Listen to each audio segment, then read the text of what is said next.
Hey, it's James here from GoodGuitarist.com. Welcome back to 30 Days of Guitar. It is day 10, and today we're going to continue our adventure with strumming patterns and downstrokes and upstrokes and all that, and apply it to a song. The song in question is Songbird by Oasis. It's a simple 2-chord song. We're going to need to learn one new chord shape for it, and we're also going to learn a strumming pattern, and I want to talk to you a little bit about where strumming patterns come from. Really quick before we get to that, if you haven't done so, please check out my free ebook. There's a link in the corner, completely free for all my subscribers. I also have a complete beginner's course that we'll talk about later in this lesson. And don't forget to like and subscribe if you enjoy learning guitar with me. If you already are subscribed, I sincerely appreciate all the support. Anyways, we're going to jump right in and learn Songbird. First, we have to learn a new chord shape. We already have the E minor chord. From there, we're going to lift up our middle finger and we're going to put it onto the 3rd fret of the thickest string. And that's going to give us a simple G chord. So let's go through those steps again. So I have my E minor chord, I lift my middle finger and I pivot, and then I reach that middle finger over to the 3rd fret of the thickest string. Got to bring your elbow in. If you tip the guitar neck up, it's going to feel so much better, so make sure that you don't have it down like that, breaking your wrist. We have that G chord. And the process by this point. We silently switch, and I'm going to leave this up to you when you go practice this later today. We silently switch between it. Then we do the chord switching game. 1, switch, switch, switch, 1, switch, switch. And we go through every step of the chord switching game. And then we'll apply it to the song, which is what we're going to do right now. And before we do that, I just got to point out the way that the chords change. In this song, we're going to hang out on each chord shape for quite a while. We have 4 measures of G and then 4 measures of E minor. And that's the entire song, just that over and over again. So it's really important that you count out each measure. And a trick for doing that is you count what measure you're on as you go through it. I'll demonstrate. 2, 3, 4. 1, 2, 3, 4. 2, 2, 3, 4. 3, 2, 3, 4. 4, 2, 3, 4. So I'm still counting to 4 over and over again, but I'm replacing 1 with which measure I'm on.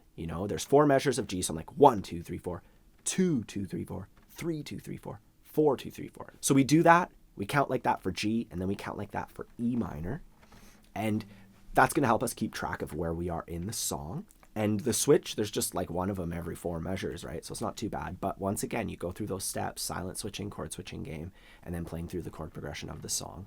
And then we add the strumming to it. And that's what I want to focus on today, because we're going to learn our first real strumming pattern. We've learned real strumming patterns, but today is our first, you'll see. I'm going to hang out on this G chord because, we've used the E minor chord so much. Why not play G? And when we were in the last lesson just going down and up over and over again with the counting, 1 and 2 and 3 and 4, and this is what it looks like when you write it down. And I am going to simply remove a couple of strokes. So now when we look at that, when we analyze that, on beat 1 we have a downstroke, and on the and we're coming up without strumming. So 1 and, then on beat 2 we're going to do a downstroke and an upstroke, 2 and then we repeat that same thing. On beat 3 it's just a downstroke, 3 and then we play both of those, 4 and something really important to note here is that our arm is constantly moving down and up. We're just missing the strings. We're just avoiding the strings on the and after 1 and the and after 3. And that is going to create that continuous arm motion that we talked about and turn your arm into a built-in metronome. It's a critical thing. It's a foundational thing of rhythm. I can't think of the right word for it. Anyways, so we could even mute the strings and just count and try that, going 1 and 2 and 3 and 4 and as I do that, I realize that maybe a simpler way would be to simply say the strokes, to go down, down, up, down, down, up, down, And something that I like to do with my students when we're learning strumming patterns is to say them. Down, down, up, down, down, up. 1, 2, 3, 4. Down, down, up, down, down, up. 1, 2. And that way we build up that internal rhythm, saying the strumming pattern out loud as we like snap or clap or do some sort of like percussion noise to keep the beat. And if that's no good for you, we can think about it in an even different way. We could just think about our counting, and on beat 1 we do a downstroke, on beat 2 we do a down up, treating that down up like a single entity, just a down up, like that's a unit.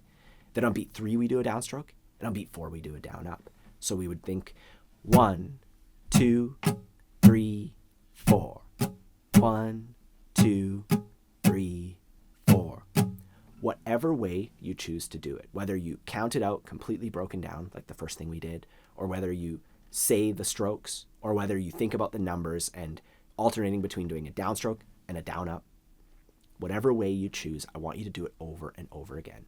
Just doing the strumming pattern once is a good start, but when we're playing music, we got to play it over and over and over and over again. So that's what I want you to do before we add the chord shapes. And once you've taken the time to do that, later today when you practice, then we're going to add that to our chord progression, starting off with 4 measures of G. 1, 2, 3, 4. Down, down, up, down, down. 2, 2, 3, 4. 3, 2, 3, 4. Down, down, up, down, down, up. Minor. 1, 2, 3, 4. 1 and 2 and 3 and 1 and 2 and 3 and 4. Songbird, yesterday, take me to a place not far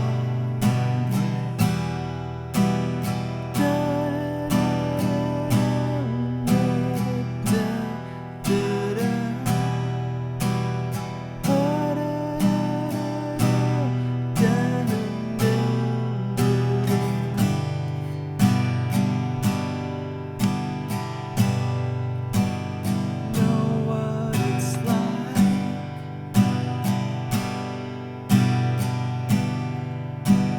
Know what it's